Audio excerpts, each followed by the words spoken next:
Hello বন্ধুরা, তোমরা সবাই কেমন আছো? আশা করি তোমরা সবাই ভালো আছো, আমিও ভালো আছি। তো আজ আমি গতকাল রাতের রান্নাটা তোমাদের সাথে শেয়ার করছি, দেখতে থাকো শেষ পর্যন্ত। হ্যালো বন্ধুরা, এখন রাত্র বাজে 9টা আর আমার স্বামী এখন এনেছে চিকেনের স্টমাক আর লিভার। তো তাই আমি রান্না করব। এখানে পেঁয়াজ আমি ভেজে নিচ্ছি, ব্রাউন কালার হলে দিয়ে দেবো মাংসটা। পেঁয়াজের কালার চেঞ্জ হয়ে গেছে, এখন আমি মাংসগুলো দিয়ে দিচ্ছি।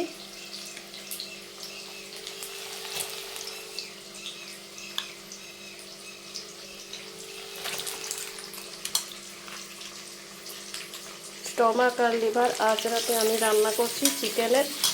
আমার হাজব্যান্ড আবদার করেছে, এখন এনেছে, তার জন্য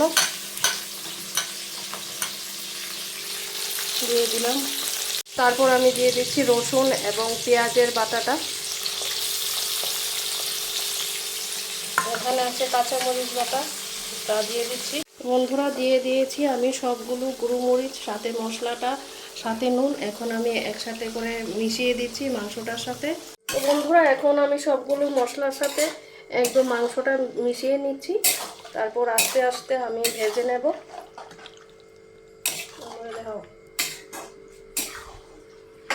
আজ রাতে আমি মাংসটা রান্না করছি।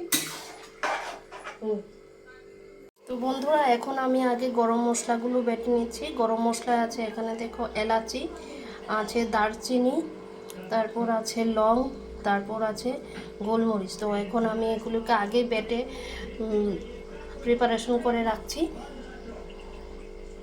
বন্ধুরা, এখন আমি বেটে নিচ্ছি, গরম মশলাটা পাতায় বেটেই দিই, অন্যগুলো মিক্সচার করে নিই। গরম মশলাটা পাতায় বাটলে ভালো হয়।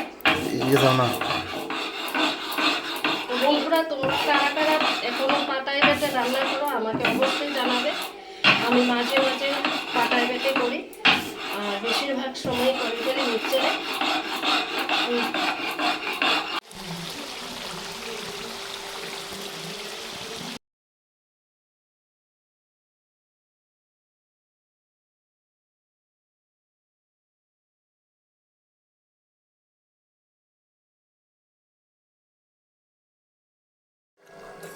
দেখো বন্ধুরা, এখন আমি আলুগুলো মিশিয়ে নিচ্ছি, একসাথে মেশাবো আলু এবং মাংস।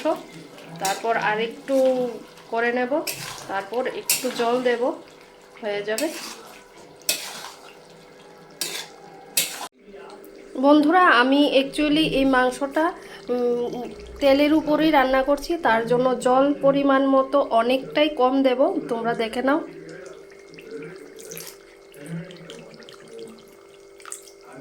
বাস এতটুকুই জল দেব। এখন নাড়িয়ে নিচ্ছি।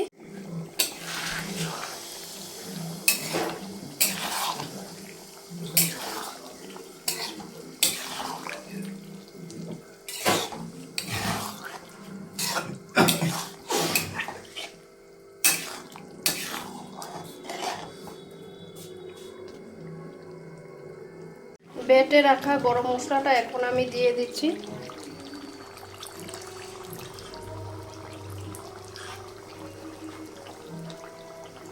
তো বন্ধুরা, আজকে রাতে রান্না আমার কমপ্লিট। তো আজকে রান্না করেছি আমি চিকেনের লিভার এবং স্টমাক। তারপর আমার রান্নাটা তোমাদের কেমন লাগলো আমাকে অবশ্যই কমেন্ট করে জানাবে, এবং দেখতে কেমন হয়েছে আমি তোমাদের কমেন্টের আশায় সবসময় বসে থাকি। ধন্যবাদ।